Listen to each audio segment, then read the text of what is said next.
Hare Krishna. Shri Shri Guru Brahma joy to জয় শিল প্রভুপাদ।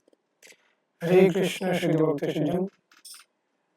আজকে আমরা পাঠ করব শ্রীমদ্ ভগবদ গীতা যথাযথ পঞ্চদশ অধ্যায় শ্লোক নম্বর 10।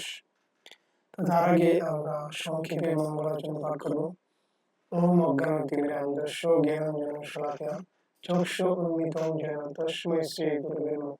শ্রী চৈতন্য মনোভীষ্টং স্থাপিতং येन ভূতলে স্বয়ং রূপ কদমহং দদাতি স্বল্পদন্তিকং বন্দেহং শ্রীগুরুং শ্রীযুতপদকমলং শ্রীগুরু বৈষ্ণবং শ্রীরূপং সাগ্রজাতং সগণ রঘুনাথং তং সজীবং সাধুতং পরিজনসহিতং কৃষ্ণ চৈতন্য দেবং শ্রী রাধা কৃষ্ণ পদনা সগণ ললিতা শ্রী বিশাখান্বিতং নমঃ বিষ্ণুপাদায় কৃষ্ণপ্রেষ্ঠায় ভূতলে শ্রীমতী জয় পতাকা স্বামীতি নামিনে নমঃ আচার্যপাদায় নিতাই কৃপাপ্রদায়িনে গৌর কথা ধামোদয় নরগ্রামতারিণে নমঃ বিষ্ণুপাদায় কৃষ্ণপ্রেষ্ঠায় ভূতলে শ্রীমতী ভক্তিবেদান্ত স্বামীতি নামিনে নমস্তে সরস্বতী দেবী গৌরবাণী প্রচারিণে নির্বিশেষ শূন্যবাদী প্রশ্নদোষতারিণে হে কৃষ্ণ করুণা সিন্ধু দীনবন্ধু জগৎপতে গোপেশ গোপিকাকান্ত রাধাকান্ত নমস্তে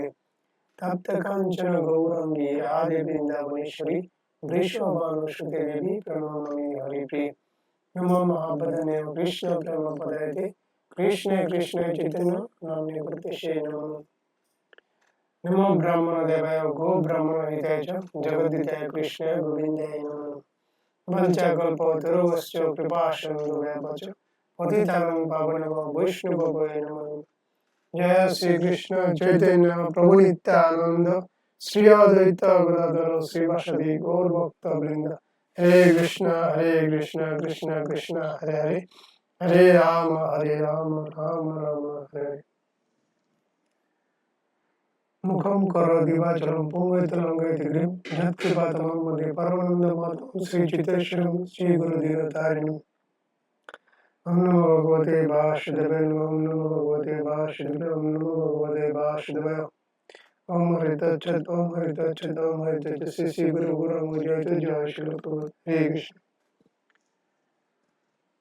হরে কৃষ্ণ। তো আজকে আমরা পাঠ করছি শ্রীমদ্ ভগবদ গীতা যথাযথ পঞ্চদশ অধ্যায় পুরুষোত্তম যোগ শ্লোক নম্বর 10। উৎক্রামন্তম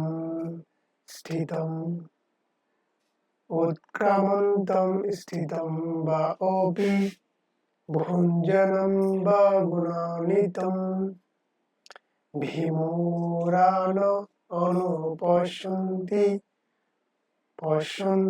জ্ঞান চক্ষুষা।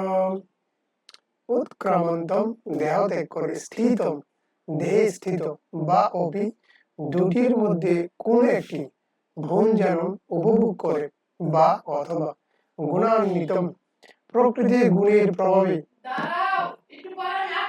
আচ্ছন্ন ভীমরা মূঢ় লোকেরা না অনুপশ্যন্তি দেখতে পায়, পশ্যন্তি দেখতে পায়, জ্ঞান চক্ষুষু জ্ঞান চক্ষু বিশিষ্ট ব্যক্তিগণ।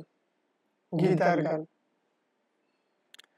মূঢ় লোক না বিচারে কিভাবে কি হয়, উৎক্রান্তি স্থিতি ভোগ কার বা কোথায়। যার জ্ঞান চক্ষু আছে গুরুর কৃপায়, ভাগ্যবান সেজন দেখিবারে পায়। অনুবাদ: মূঢ় লোকেরা দেখতে পায় না কিভাবে জীব দেহ ত্যাগ করে অথবা প্রকৃতির গুণের দ্বারা প্রভাবিত হয়ে কিভাবে তার পরবর্তী শরীর সে উপভোগ করে, কিন্তু জ্ঞান চক্ষু বিশিষ্ট ব্যক্তিগণ সমস্ত বিষয় দেখতে পান। হরে কৃষ্ণ।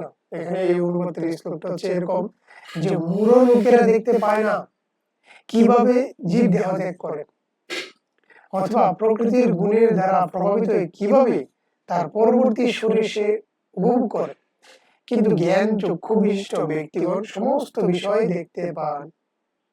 শিল প্রভুপাদ তাৎপর্য কি? জ্ঞান চক্ষু কথাটি অত্যন্ত তাৎপর্যপূর্ণ। জ্ঞান বিনা কেউই বুঝতে পারে না কিভাবে জীব তার বর্তমান শরীরটি ত্যাগ করে এবং পরবর্তী জীবনে সে কিরকম শরীর ধারণ করে, এমনকি এটিও বুঝতে পারে না কেন সে একটি বিশেষ ধরনের শরীরে অবস্থান করছে। এই তত্ত্বসমূহ উপলব্ধি করবার জন্য গভীর জ্ঞানের প্রয়োজন হয়, যা সদ্গুরুর মুখারবিন্দ থেকে শ্রীমদ্ ভগবদ গীতা তদনুরূপ শাস্ত্র শ্রবণ করার মাধ্যমে লাভ করা যায়। এই সমস্ত তত্ত্বজ্ঞান উপলব্ধি করার শিক্ষা যিনি লাভ করেছেন তিনি অত্যন্ত ভাগ্যবান। প্রতিটি জীবই কোনো বিশেষ অবস্থায় তার শরীর ত্যাগ করছে, কোনো বিশেষ অবস্থায় সে জীবন ধারণ করছে এবং জড় প্রকৃতির মোহে আচ্ছন্ন হয়ে সে বিশেষ অবস্থায় ইন্দ্রিয় সুখ ভোগ করার চেষ্টা করছে এবং পরিণামে সে নানা রকমের সুখ ও দুঃখ ভোগ করছে। যারা অনন্তকাল ধরে কাম ও বাসনা দ্বারা মোহিত হয়ে আছে, তারা কেন এক বিশেষ দেহে অবস্থান করছে এবং কেনই বা সেই দেহ ত্যাগ করে অন্য দেহে দেহান্তরিত হচ্ছে তা উপলব্ধি করার সমস্ত শক্তি হারিয়ে ফেলে। সেটি তাদের বোধগম্য হয় না। কিন্তু যার হৃদয়ে দিব্য জ্ঞানের প্রকাশ হয়েছে তিনি দর্শন করতে পারেন যে আত্মা দেহ থেকে ভিন্ন এবং সর্বদাই তার দেহের পরিবর্তন হচ্ছে এবং চিন্ময় স্বরূপে তার আত্মা নিত্য আনন্দ অনুভব করছে। এই জ্ঞান যিনি প্রাপ্ত হয়েছেন তিনি বুঝতে পারেন কিভাবে বদ্ধজীব এই জড়জগতে দুর্দশা ভোগ করছে। সুতরাং কৃষ্ণ ভাবনার উন্নতি সাধনের ফলে যাদের চেতনা খুব উন্নত হয়েছে তারা জনসাধারণকে এই জ্ঞান দান করবার জন্য যথাসাধ্য চেষ্টা করে, কারণ বদ্ধজীবের দুর্দশাগ্রস্ত অবস্থা দেখে তারা মর্মাহত হন। বদ্ধজীবের অবস্থা অত্যন্ত ক্লেশদায়ক, তাই তাদের কর্তব্য হচ্ছে এই বদ্ধ অবস্থা অতিক্রম করে কৃষ্ণ চেতনা লাভ করা এবং জড়জগতের বন্ধন থেকে নিজেদের মুক্ত করে অপ্রাকৃত জগতে প্রত্যাবর্তন করা। হরে কৃষ্ণ। জয় শ্রী প্রভুপাদ কি জয়। তো এখানে এই শ্লোকের তাৎপর্য বা এই শ্লোক থেকে আমরা কি বুঝতে পেরেছি যে অল্প বুদ্ধি সম্পন্ন ব্যক্তি বা মূর্খ লোকেরা বুঝতে পারে না যে জীব একটা দেহ ত্যাগ করে কিভাবে দেহ ত্যাগ করে, কিভাবে প্রকৃতির গুণে দ্বারা প্রভাবিত, কিভাবে তার পরবর্তী শরীর সে উপভোগ করে। কিন্তু জ্ঞান চক্ষুবিষ্ট ব্যক্তিগণ সমস্ত বিষয় দেখতে পান।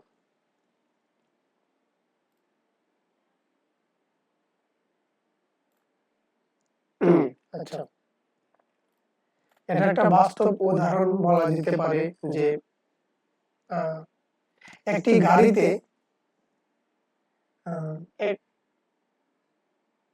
গাড়িতে সমস্ত লোক ওঠে, কিন্তু এই লোকেরা বুঝতে পারে না যে গাড়িটা সেভাবে গাড়ি তাদেরকে চালাচ্ছে, কিন্তু গাড়িটা চলছে কার দ্বারা? একজন দক্ষ ড্রাইভার দ্বারা। যদি ড্রাইভার না থাকে তাহলে কিন্তু সেই গাড়ির কোনো মূল্য থাকে না। ঠিক তেমনি বলা হচ্ছে যে একটা দেহ, এই দেহের দেহ অর্থাৎ আত্মার দ্বারাই একটা দেহ পরিচালিত হয়। যদি আত্মাটাই না থাকে তাহলে সেই দেহ অর্থহীন। মূলত এখানে আত্মাটা দেহ ত্যাগ করে চলে যায়, কিন্তু এই জিনিসটাই যারা বুঝতে পারে না তারা হচ্ছে অল্প বুদ্ধি সম্পন্ন ব্যক্তি, যে আত্মাটাই চলে যায়, দেহটা থেকে যায়। এটা আসলে এই আত্মাটা হচ্ছে, এই দেহটা হচ্ছে জড় গুণ সম্পন্ন, জন্ম মৃত্যু জরা ব্যাধি এই সমস্ত গুণ নিয়ে প্রভাবিত থাকে এবং প্রকৃতির তিনটা গুণ রয়েছে, সত রজতম। এই সব গুণের প্রভাবিত হওয়ার ফলে এই অনেক সময় সে জন্ম মৃত্যু জরা ব্যাধি এবং অনেক কিছু সে সহ্য করে থাকে। কিন্তু যখন এই দেহ দেহ থেকে আত্মাটা চলে যায়, তখন সে আরেকটা তার কর্মফলের কারণে সে আরেকটা শরীর প্রাপ্ত হয়। তো এই যে এই দেহান্তরিত হয় এক দেহ থেকে আরেক দেহ, এটা অনেকে বুঝতে পারে না, কারণ তার তত্ত্বজ্ঞানের অভাব। সে উপলব্ধি করার জন্য যে শিক্ষা প্রয়োজন, সেই শিক্ষাটা সে লাভ করেন। এখানে বলা হয়েছে যে সদ্গুরু সন্ধান করার জন্য, সদ্গুরুর কাছ থেকে কৃষ্ণ তত্ত্ব জ্ঞান লাভ করার জন্য। এখানে অনেক উদাহরণ দেওয়া যায়, যেমন আমরা অনেকে বলে থাকি যে যখন একটা আপনি বাজারে গেলেন, আপনি দেখে গেলেন আপনার দিদি শুয়েছেন মৃত্যু শয্যায়, তখন বাজার করে এসে দেখলেন যে আপনার বাবা, আপনার মা বলছেন ও মা চলে গেলে, আপনার ভাই বোন কাঁদছেন ও দিদি চলে গেলে, কিন্তু আপনি দেখছেন যে আপনার দিদিমা শুয়েছেন। তাহলে প্রশ্ন হচ্ছে কে চলে গেল? আপনি দেখছেন দিদি শুয়েছে, তাহলে তারা বলছে যে ও দিদি চলে গেছে, ও মা চলে গেল। তাহলে কে চলে গেল? আসলে আত্মা চলে গেল। আত্মাটা চলে যাওয়া মানে কি, এই দেহের কোনো মূল্যই নেই। এটা একটা জড় বস্তু, একটা চেয়ার টেবিলের মতোই। একটা চেয়ার টেবিল যেমন নড়াচড়া করতে পারে না, জড় বস্তুতে রূপান্তরিত হয়, ঠিক তেমনি এটা হচ্ছে বডি, জাস্ট একটা জড় বস্তু, তার ভিতরে কোনো প্রাণ থাকে না। যেমনটা আমরা বললাম ড্রাইভার, ড্রাইভার ছাড়া গাড়ির কোনো মূল্য নাই। কিন্তু আমরা ভাবি কি যে ওই গাড়ি চলছে, এই গাড়ি দিয়ে চলছে, মানে গাড়িটিকে সবকিছু মনে করে। আসলে না, গাড়ির মধ্যে যে চালক রয়েছে, ড্রাইভার, সে আসলে গাড়িটিকে চালায়। ঠিক তেমনি এই দেহটা চালাচ্ছে আত্মা। কিন্তু আত্মাটাকে, এই দেহটাকে ভালোভাবে চালানোর জন্য, যেন এই ক্লেশ দেয়, এই জড়জগতের ক্লেশ দেয়, দুঃখ দশা, এই দুঃখ দশা মুক্ত হওয়ার জন্য কি করা উচিত? না, কৃষ্ণ ভাবনায় উন্নীত করা উচিত। আর এই কৃষ্ণ ভাবনার চেতনা কিভাবে লাভ করা যায়? ব্রহ্মাণ্ড ভূমিতে কোনো ভাগ্যবান জীব গুরু কৃষ্ণ প্রসাদ পায় ভক্তিলতা বীজ। গুরু বৈষ্ণবের কাছ থেকে সেই কৃষ্ণ তত্ত্ব জ্ঞান লাভ করা যায়, যার মাধ্যমে আত্ম উপলব্ধি করা যায়। আত্ম উপলব্ধি মানে কি? জীবের স্বরূপ। জীবের স্বরূপটা কি? জীবের স্বরূপ হচ্ছে যে আমি জড় দেহ নই। আমি কে? আমি হচ্ছে আত্মা, আমি হচ্ছে চিন্ময় আত্মা, আমি জড় দেহ না। মানে এটা, এই এখন যে দেহ অবস্থান করছে, এটা আসলে একটা দেহ। এটা আমি আগের সুকৃতি বা পুণ্যের কারণে আমি এই দেহটা লাভ করেছি। আবার যদি কর্মফলের কারণে আমরা আরেকটা দেহ লাভ করব, যে কোনো দেহ লাভ করবো, এটা কর্মফলের উপর ডিপেন্ড করবে। এখন আমাদের কর্ম চলছে, তো এটাই মূলত যে কর্মফলের উপরে পরবর্তী দেহ সে লাভ করবে। তো এই যে এই তত্ত্বকে লাভ কিসের মাধ্যমে করা যায়? না, গুরু কৃষ্ণ, সাধু, গুরু, বৈষ্ণবের কাছে সেই তত্ত্বজ্ঞান লাভ করা যায় যে আমি হচ্ছে চিন্ময় আত্মা, আমি ভগবানের ক্ষুদ্র অংশ, অংশের কাছে পূর্ণের সেবা করার পূর্ণকে ভগবান শ্রীকৃষ্ণ। অর্থাৎ আমার আত্মার কাছে ভগবানের আত্মাটা হচ্ছে নিত্য কৃষ্ণ দাস, অর্থাৎ ভগবানের সেবা করা হচ্ছে আত্মার স্বরূপ, জীবের স্বরূপ। এই কথা বা এই তত্ত্বটা যে না জানে, তার এই জগতে এলো গেল সার, এলো আর গেল, এলো আর গেল।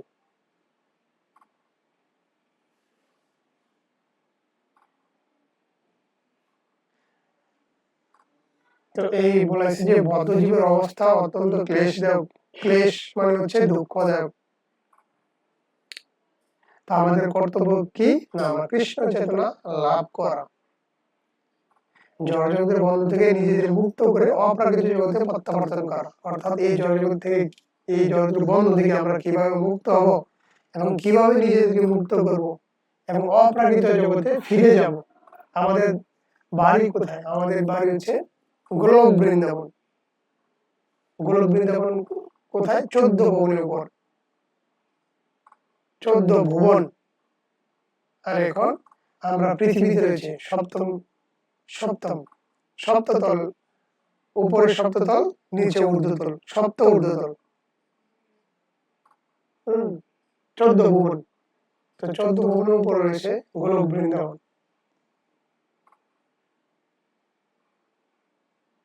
নিচে রয়েছে পাতাল এবং উপরে আরো নিচে রয়েছে নরক, কিন্তু উপরে হচ্ছে গোলক বৃন্দাবন। তো এটা ডিপেন্ড করে কিসের উপর? না উপর কারা যাবে বলতো? গোলক বৃন্দাবনে কারা যাবে এখন প্রশ্ন।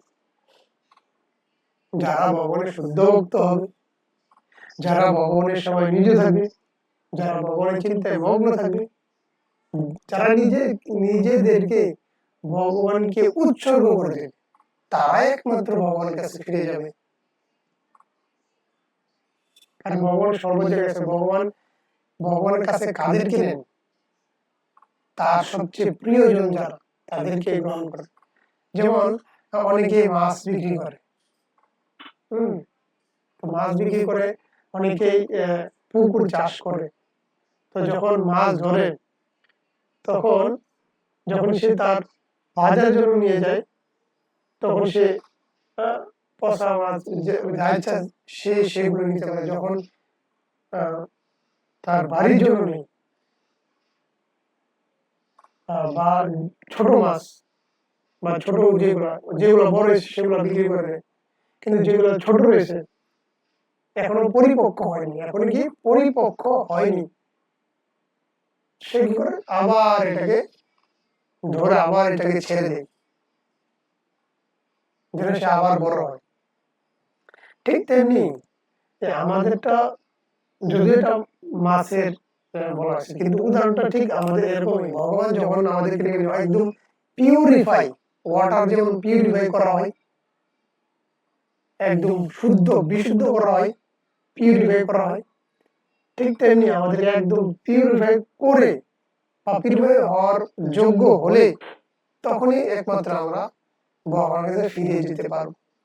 এছাড়া আমরা যা কিছু করছি কেন, যতই পরিশ্রম করছি না কেন, যতই আমরা কর্ম করি না কেন, আমাদেরকে আবার এই 84 লক্ষ জনের মধ্যে কর্মফলের ভিত্তিতে আবার একটা শরীর পাবো।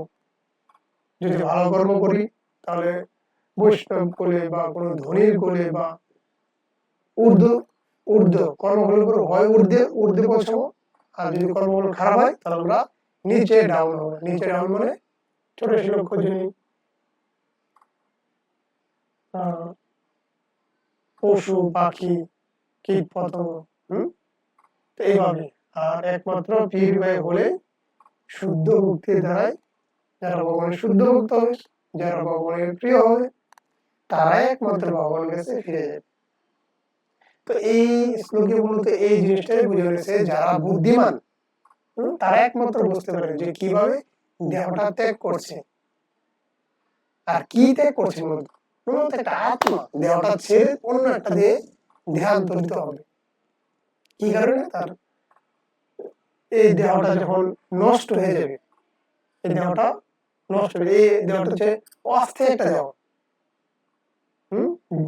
জরা বেদি লেগে থাকে, রোগ সুখে লেগে থাকে। যখন এই দেহটা নষ্ট হয়ে যায় তখন আত্মাটা চলে যায়। এবং তার অন্তিমটা কি হয় না, সে কি কর্ম করেছে তারপর স্মৃতি, স্মৃতি, যখন সে ভগবানকে ভুলে যাবে তখন সে আবার আরেকটা দেহ লাভ করবে। অন্তকালে যে অন্তিম কালে যে যেভাবে ভাবিত হয়ে দেহ ত্যাগ করে সে সেভাবে দেহ লাভ করবে। এখন ভগবানের সেবায় সে যুক্ত হয়ে থাকলে বা ভগবানের কথায় চিন্তিত হয়ে থাকলে তাহলে সে ভগবানের কাছে ফিরে যাবে। এটা হচ্ছে অন্তিম পরীক্ষা।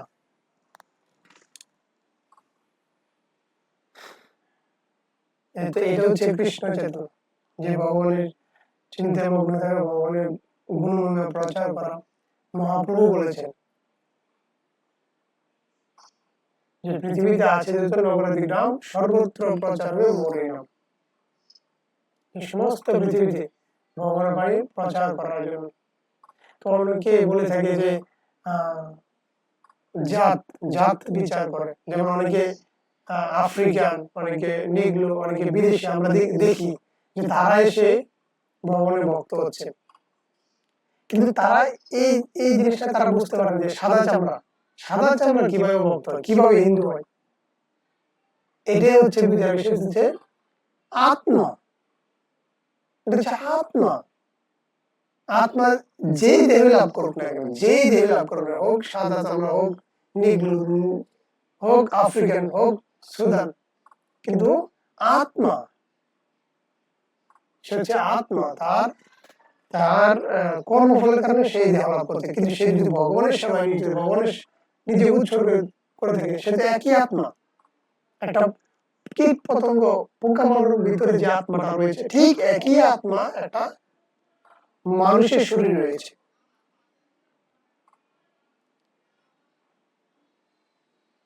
তাহলে আমরা এই মূর্খতার কারণে, এই যে এখানে যে কথাটা বলা হয়েছে যে মূঢ়, এটা হচ্ছে তার প্রমাণ যে মূঢ়, সে বুঝতে পারে না। আরে বিদেশি, আরে আমরা দেশি বিদেশি মানে ভাগ করে ফেলেছি, দেশি বিদেশি এবং সাদা চামড়া কালো চামড়া বিভিন্ন ভাবে আমরা মন্তব্য করে থাকি। তো এটার মূল কারণটা কি?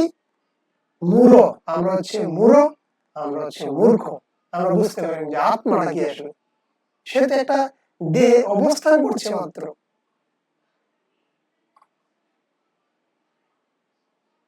সে তো ভক্ত, সে তো ভগবানের শুদ্ধ ভক্ত। তো এই জিনিসটাই বোঝানো হচ্ছে আসলে। তো আমরা আমরা ভগবানের যারা শুদ্ধ ভক্ত আছে তাদের অবশ্যই তাদেরকে সম্মান করব, এবং তাদের কাছ থেকে আমরা শুদ্ধ কৃষ্ণ তত্ত্ব বিজ্ঞান আমরা জানবো, এবং জেনে আমরা ভগবানের সেবায় নিয়োজিত হব, যেন আমরা অন্তিমে গোলকধাম প্রাপ্ত হতে পারি, যেন আমরা রাধা কৃষ্ণের যুগল চরণ দর্শন করতে পারি। হরে কৃষ্ণ। আজকে পর্যন্ত আমরা পরবর্তী নতুন আর কি শ্লোক পাঠ করব। হরে কৃষ্ণ। হরে কৃষ্ণ হরে কৃষ্ণ কৃষ্ণ কৃষ্ণ হরে হরে, রাম রাম রাম। জয় জয় শ্রীমদ্ ভগবদ গীতা কি জয়।